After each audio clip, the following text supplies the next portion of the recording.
coming up to the house. So it's sort of on a little bit of a hill that you have a good overlook of a view. Jam Fam family, the Jam Fam family, yeah. Jam Fam, come hang with me. Hello, Wagwan. Big up yourself for the area yard or area abroad. Welcome back to another episode of Life with the Jam Fams.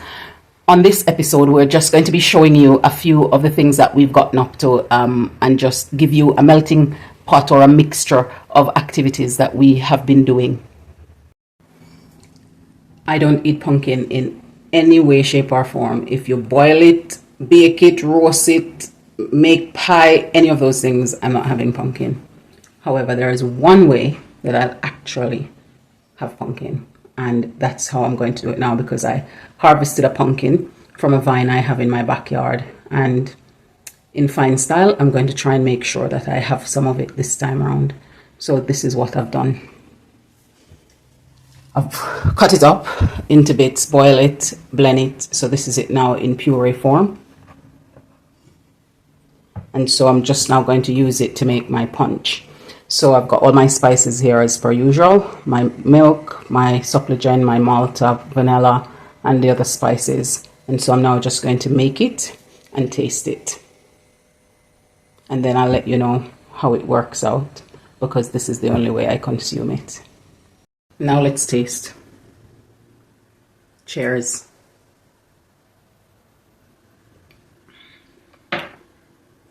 It's really lovely.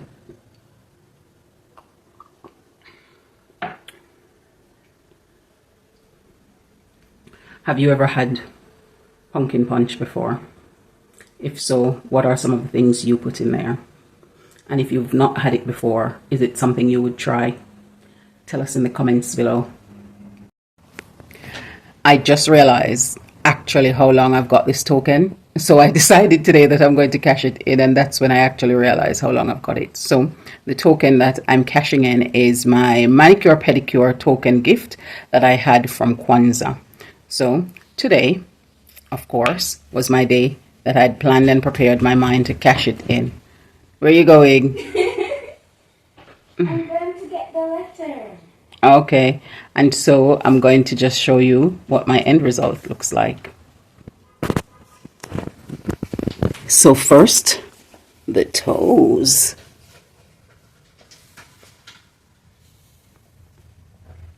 And I like that color, but I did not want to put it on my fingers just in case I didn't like it. But I now like it, so I'll try it next time.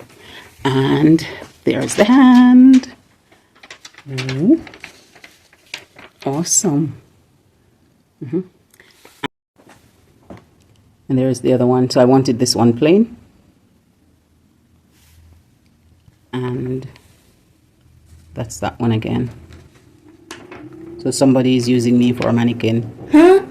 I got one of Timu already. But I did like it. Where is it? Can I show the mannequin design that you did?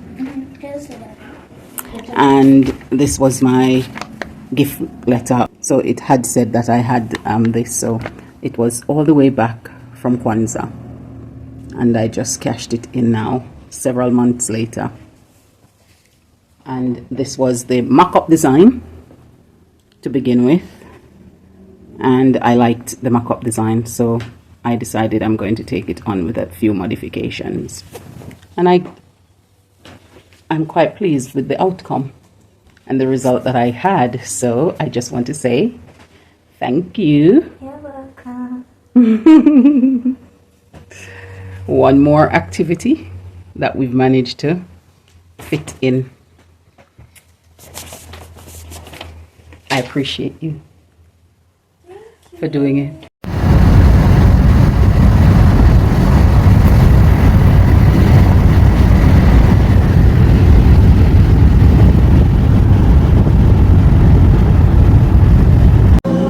To life, prosperity, serenity.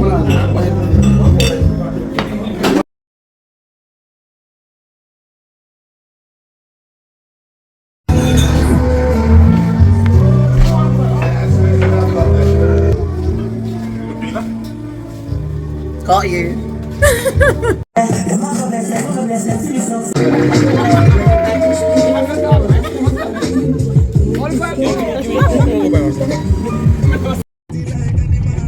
That's coming up to the house. So it's sort of on a little bit of a hill that you have a good overlook of a view.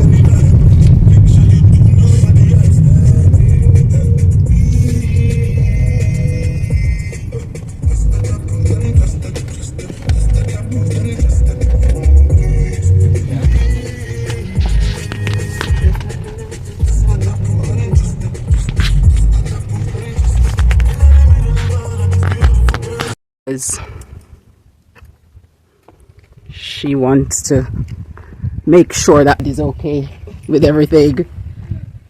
Okay. This is what it looks like on the outside coming up to it.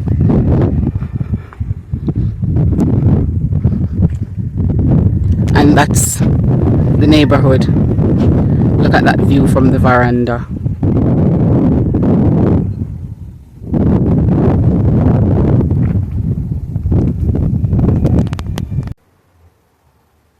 You know, the whole idea of one of the things that we did here, which was to go and view a property.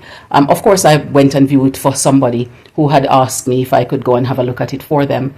But it makes me want to say to people that, you know, it's worth looking. If you don't own a property in Jamaica and you're abroad, it's worth looking into considering doing so.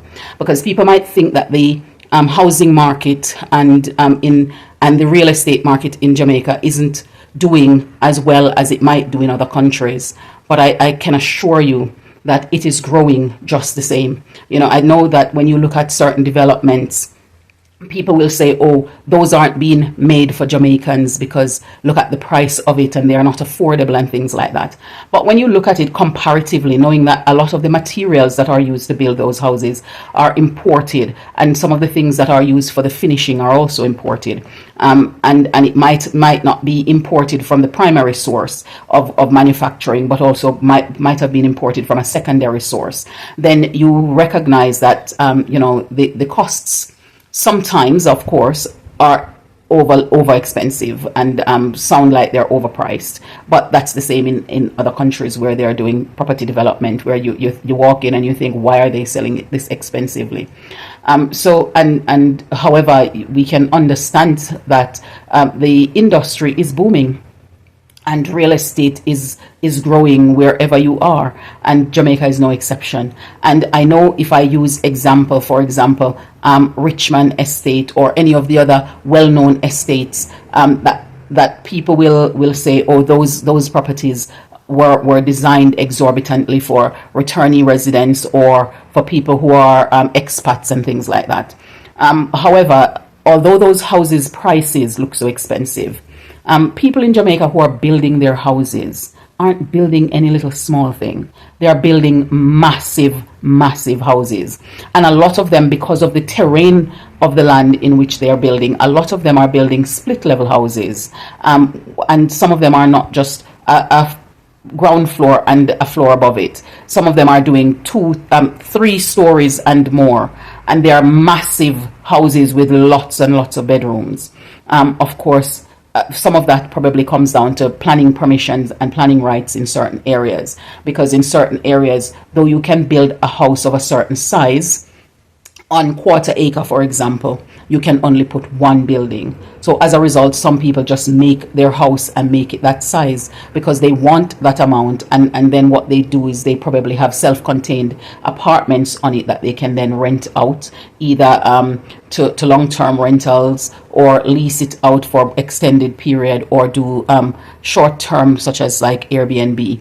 And so that sort of is why. But a lot of these houses too are built by people who are currently abroad, and some of them are locked up. Nobody's residing in them, or they might have a family member that stays there just to ensure that everything is kept in good order. But I want to just give an example, and I thought I would use what would normally be referred to as affordable housing in many other countries. So these are houses that are being built by NHT. And so in its very nature, they are meant to be affordable housing. And I'm going to take an estate which is recently releasing properties, and this is Perth Estate. And Perth Estate had its phase 1 released back in 2021 or thereabout. When they were released then, those houses, 2-bed, 1-bathroom, and they're on over between 1/8 to a 1/4 acre of land that they're on. And those houses were being sold for 13.9 or and around that mark million, 13.9. Okay, now fast forward now to 2024. Those same 2-bedroom, 1-bath on the same lot sizes are now on the market for 19 point something million. So if we look at it, I know it's under 20, it's 19 point something, but I can't remember the point. I did find out from them, but I cannot remember 19 point what, because it was a range. I think it was 19.6 to 19.9 or something of the sort. And if you think about that, in that time period from 2021 to 2024, 3 years, and that is already an increase of 6 million. So if you had bought one of those houses in 2021 and chose to sell it now at the similar price to what they are selling it for, that would have been 6 million increase on your property. And if you think about how these developments, as soon as they go up, how many of them are just being bought up, and people are actually buying these things, buying them up. And not only do you need to have a contribution with NHT, but you can also buy NHT homes as a private buyer.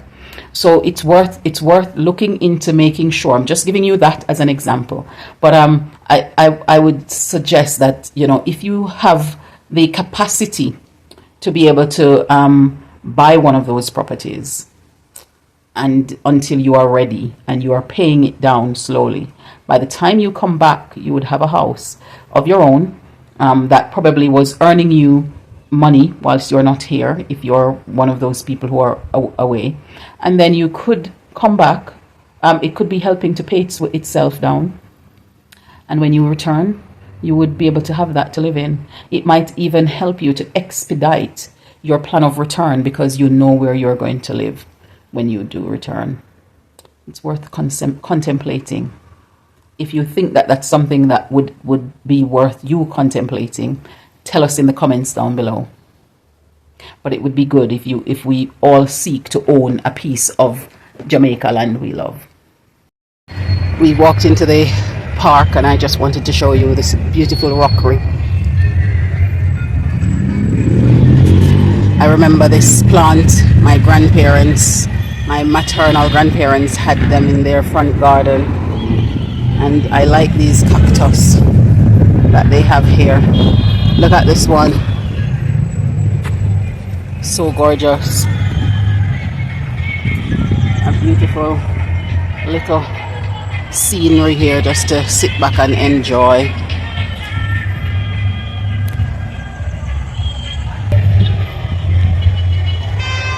Nature is regenerating after the storm. The park is nicely holding its own. There was a tree that fell down, one of those massive trees over there, but they've since cut it back, and so just a little bit of it, the root section, a little piece of it is left over there in the park, but it's looking lovely again, so that's really good. And we decide we're coming in here just to cool ourselves down a bit.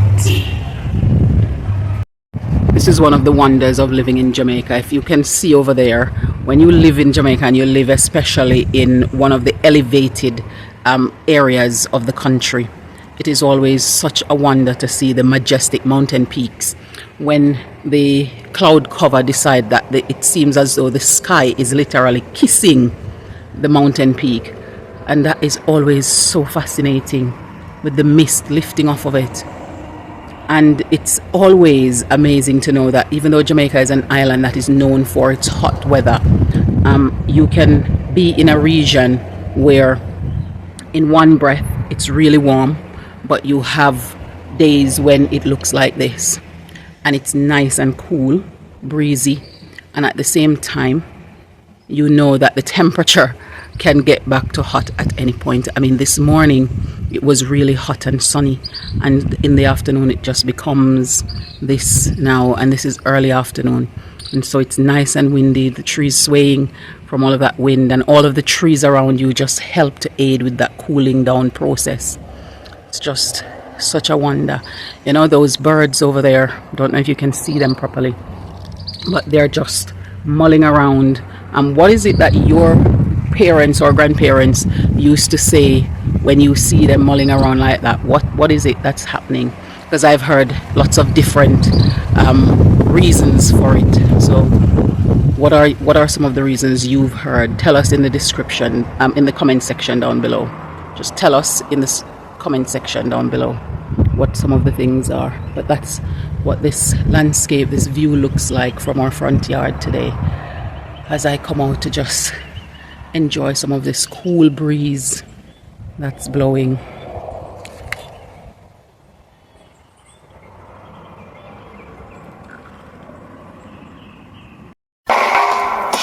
The Jam Fam family,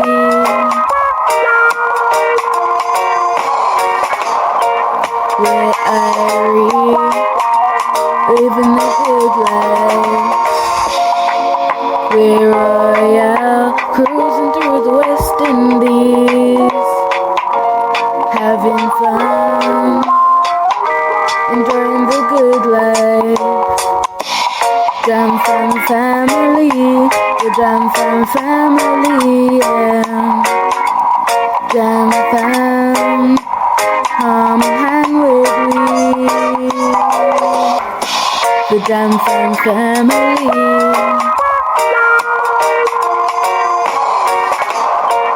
where living the good life. We're royal, cruising through the West Indies, having fun, enjoying the good life. Jam Fam family, the Jam Fam family, yeah. Jam Fam, come hang with me. Thank you so much for staying with us on this episode of Life with the Jam Fams. If you haven't subscribed yet, then what are you waiting for? Hit that subscribe button and that notification bell, yeah? So you know when we upload and when we release our videos, so that you can come along and watch and enjoy the process and the journey, and get a view of things and situations that are happening in Jamaica. It's a pleasure having you as part of the family. Thank you. And we look forward to seeing you in the next one. Bye for now.